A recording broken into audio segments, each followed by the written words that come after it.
Assalamualaikum warahmatullahi wabarakatuh. Selamat pagi anak-anak, bagaimana kabarnya? Alhamdulillah sehat ya, Alhamdulillah. Insya Allah kita selalu sehat karena perlindungan dari Allah Subhanahu wa Ta'ala.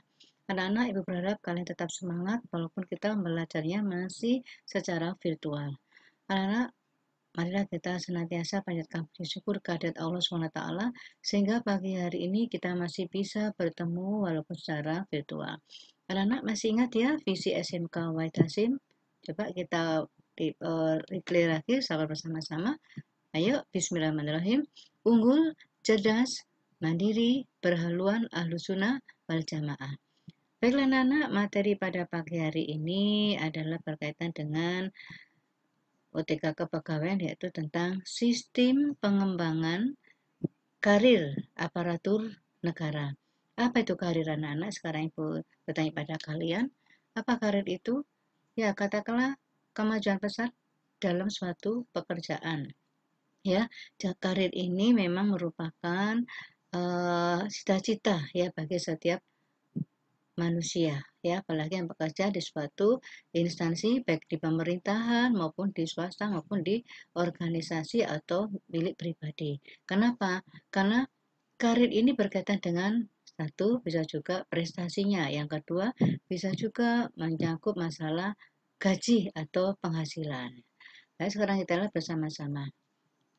Definisi karir, sistem karir, dan sistem pengembangan karir. Kita lihat ya. Karir adalah suatu urutan promosi atau pemindahan atau transfer ya dari jabatan yang satu ke jabatan yang lainnya yang tentu saja menurut tanggung jawab ya atau ke lokasi yang lebih baik dalam menyilang hierarki hubungan kerja selama kehidupan kerja seseorang. Artinya semakin tinggi ya jabatannya maka karirnya semakin pesat. Ini dimaksud di sini anak-anak ya. Kemudian sebagai petunjuk pekerjaan yang membentuk suatu pola kemajuan yang sistematik ya, sistemik ya dan jelas jalur karirnya. Sebagai sejarah seseorang atau serangkaian posisi yang dipegang selama kehidupan kerja. Ya, kok dulu katakanlah mungkin sebagai pesuruh, kemudian naik lagi menjadi ke TU ya dan sebagainya. Itu berarti ada jenjang karir.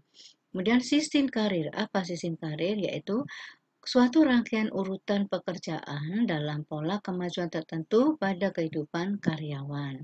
Dan sistem pengembangan karir itu adalah upaya sistematik yang terencana yang menyakup struktur dan proses yang menghasilkan keselarasan kompetensi pegawai dengan kebutuhan organisasi. Artinya bahwa karir seseorang juga dipengaruhi oleh sistem di mana dia bekerja di suatu perusahaan. Selanjutnya kita lihat ya definisi konsep yang terkait dengan karir ini. Ada jalur karir atau karir path ya disebut dengan apa? Pola pekerjaan-pekerjaan yang berurutan ya yang membentuk karir seseorang. Sasarannya tentu saja posisi di mana di masa yang akan datang di mana seseorang berusaha mencapai sebagian dari karirnya. Kemudian ada perencanaan karir juga. Apa perencanaan karir itu? Ya, ini berarti proses seseorang memilih sasaran karir dan jalur ke sasaran tersebut. Akhirnya bagaimana dia bisa meraih jenjang kesuksesan atau jenjang karirnya dalam suatu pekerjaan ya. Dia pasti sudah mengincar kira-kira apa. Kemudian pengembangan karir ya, atau disebut dengan karir development. Artinya apa? Peningkatan-peningkatan pribadi yang dilakukan seseorang untuk mencapai suatu rencana karirnya. Berarti ada semacam ikut pelatihan dan lain-lain. Kemudian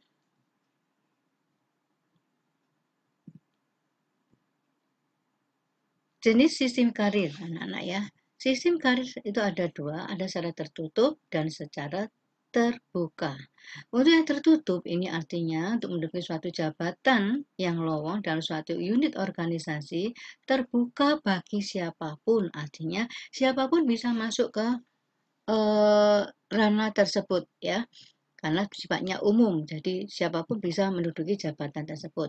Sedangkan yang tertutup ya, ini tentu saja hanya khusus bagi pegawai atau staf yang sudah ada dalam organisasi tersebut.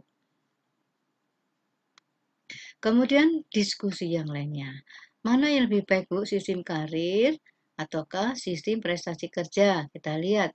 Kalau sistem karir ini pengangkatannya berdasarkan kecakapan yang bersangkutan, ya, bukan cakep wajah tapi skill ya, smartnya. Nah, ini akhirnya dilihat juga dari masa kerjanya, pengalamannya, kesetiaannya, pengabdian, dan syarat-syarat objektif lainnya. Kemudian sistem prestasi kerja, ya tentu saja dilihat dari kecakapan dan prestasi kerja yang telah dicapai oleh pegawai tersebut selama menjabat di suatu jabatan tertentu. Kemudian unsur dalam program pengembangan karir. Ya, ini tentu saja ada unsurnya yaitu menilai kebutuhan karir intern sendiri ya di dalam perusahaan itu sendiri. Kemudian memberitahukan kesempatan karir ada dalam organisasi, artinya memberitahukan karirnya apa saja yang bisa diraih untuk kesuksesan di suatu organisasi atau instansi yang bersangkutan. Kemudian menyesuaikan kebutuhan dan kemampuan pegawai dengan kesempatan karir. Ya, ini dilihat nanti ya. Kalau pegawai tersebut mumpuni atau mampu, otomatis akan mempengaruhi apa pengembangan karir itu sendiri. Selanjutnya, komponen dalam sistem karir.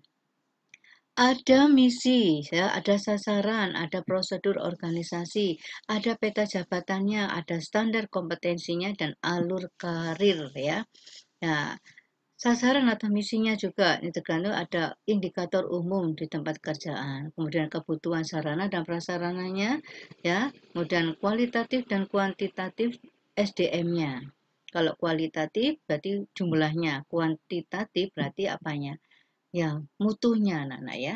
Kemudian peta jabatan, ya, peta jabatan artinya tugas dan kewenangan serta tanggung jawab dari pengelompokan secara spesifikasi ya dalam suatu organisasi.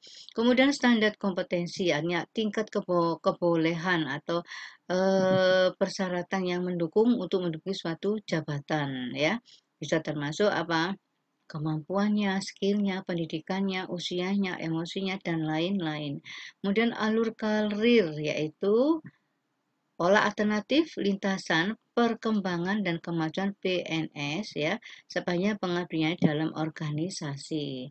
Ya, jadi karir itu tidak langsung meroket ya anak-anak, tapi bertahap ya. Selanjutnya, kenaikan pangkat PNS ini sudah diatur oleh PP nomor 12 tahun 2002 ya, ini termasuk jenjang karir. Ada kenaikan pangkat reguler, ini berdasarkan pengabdiannya, kemudian kenaikan pangkat itu sendiri, kemudian berdasarkan pangkat pilihan, kemudian kenaikan pangkat karena anumerta. Nah, ini ya ada jenjangnya anak-anak ya. Kalau ijazahnya SD berarti pangkatnya apa? Berarti pengadil muda yaitu berarti golongan 2A. Ya, tapi ini sudah ada perubahan anak-anak ya.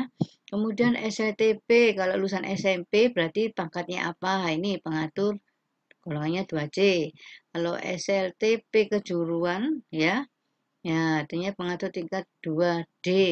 Kemudian kalau SLTA atau kejuruan termasuk SMK ya berarti penata muda tingkat 1 berarti golongannya 3B ya. Kalau sarjana atau sarjana muda ya ini penatanya pangkatnya penata golongannya 3C.